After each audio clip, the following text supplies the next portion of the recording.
right, hello everyone. So we are going to be starting the next segment of our gas laws unit. So now it's when we're getting into a little bit of math, but don't freak out. It's a lot easier than the last unit. I'm pretty sure all of you will be just fine with this. So we're going to start with Boyle's law. And Boyle's law is an old dead guy that made up this law that shows this relationship between pressure and volume.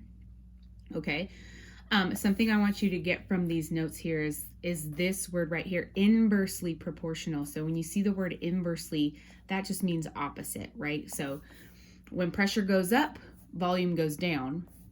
When volume goes up, pressure goes down. So just know that when it comes to pressure and volume, Boyle's law shows us that it has an inverse relationship. You'll see that word a lot in multiple choice questions, okay? So they're inversely proportional.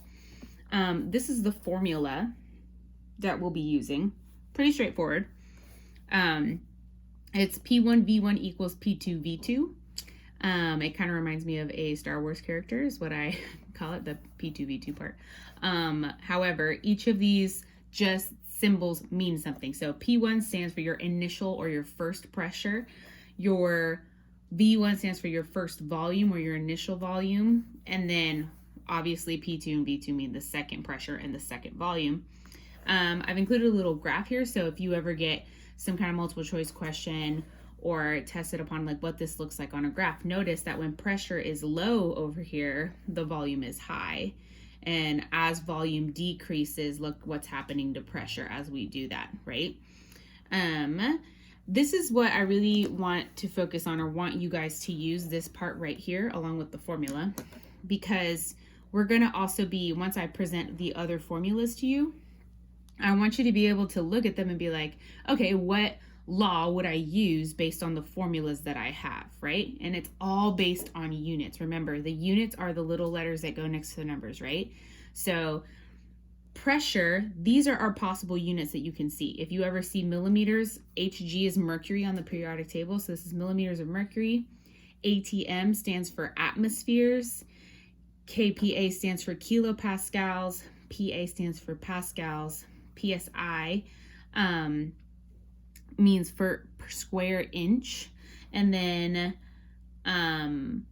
torr is also, honestly, the most common that you will see are this right here, this right here. Let me make a few markings here. This right here, and this right here.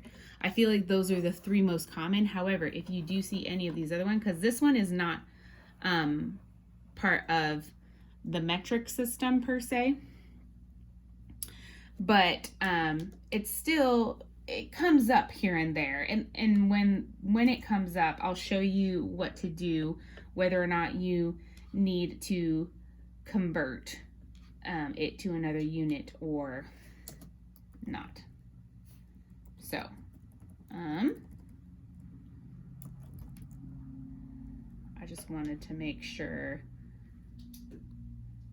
yeah, pounds per square inch. Sorry about that. I was like, I don't think it's just per square inch, it's pounds per square inch, before I misquote that. Anywho, but this is not the typical metric unit that you see. That's why I don't know it off the top of my head. I was like, I feel like I don't see this one as often. However, volume. These are typically, and especially milliliters and liters, they'll sometimes give you milliliters to kind of trick you, because there are some there are some formulas that you need to have it in liters. But we'll get there when we get there. For right now, these are the possible units that you'll see with volume. Make sure you look at this part as well. So in 1 atmosphere, so these are just like, remember when I told you guys about the mole, like 1 mole equals 6.02 times 10 to the 23rd molecules. These are some standard units that we just know. So 1 atmosphere equals 101,325 pascals. 1 atmosphere equals this 760 millimeters of mercury. This right here, guys, is the standard pressure. 1 atmosphere equaling that. This is standard pressure. And then I just, as a reminder, put that 1,000 milliliters equals 1 liter. Okay? Okay, so let's do an example here to see what you're going to be doing for your practice for today. So It says a gas tank holds 2,785 liters of propane at 1,230 millimeters of mercury. What is the volume of the propane if it leaks out into the atmosphere at standard pressure? So your first goal here is you need to see what you have. So notice here, I'm going to look at this and be like, oh, I have a number here. The units are liters. So what would that be?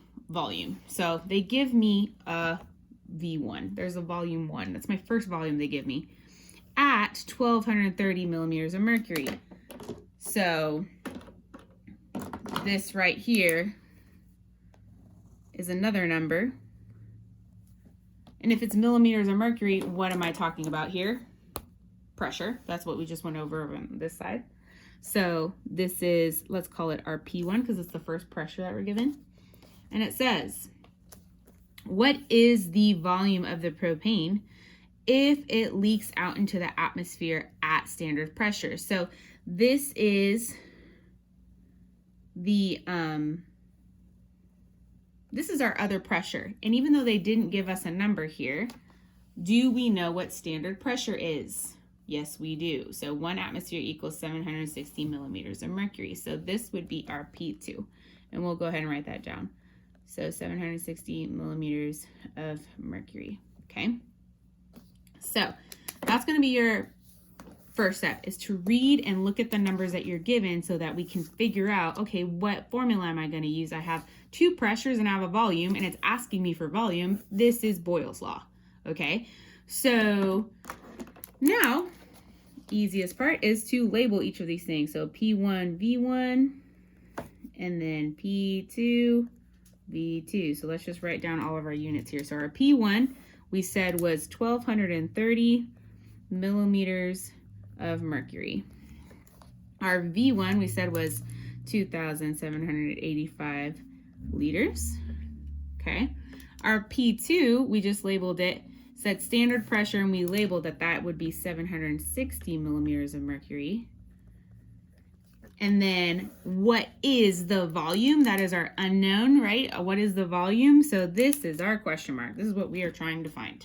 Okay, so that's your first step. Label all of your P1s and V1s and all that, the symbols. So then let's remind ourselves of the formula here. So our formula for Boyle's law is this.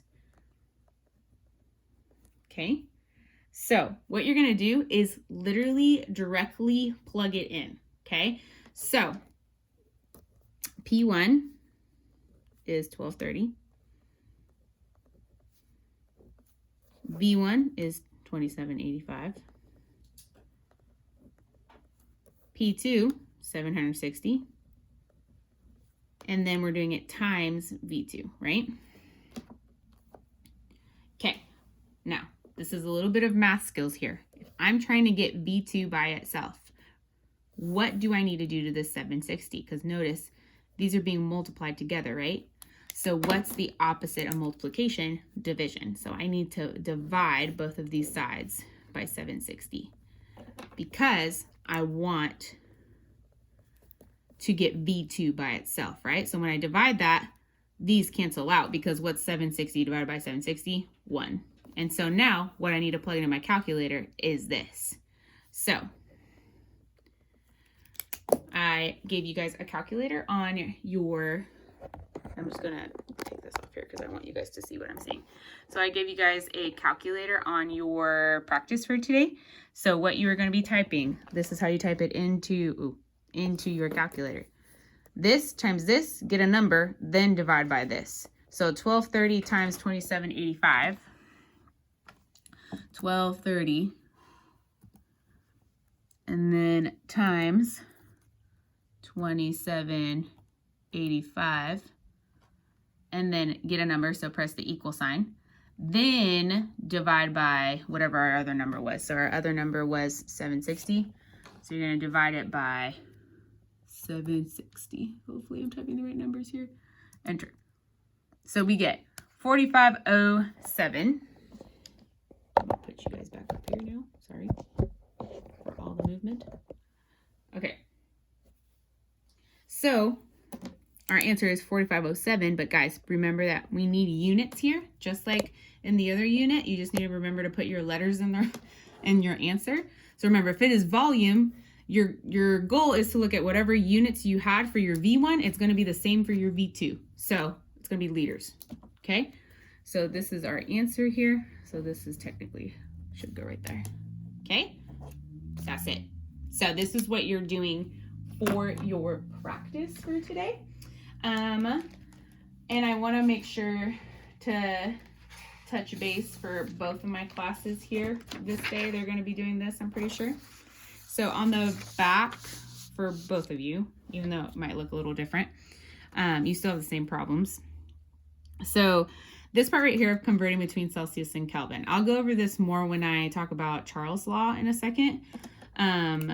But in our notes, the way to get to convert degrees Celsius to Kelvin is to add 273. So the formula is degrees Celsius plus 273 gives us some number for Kelvin. Okay, so this is just to help all of you on that part.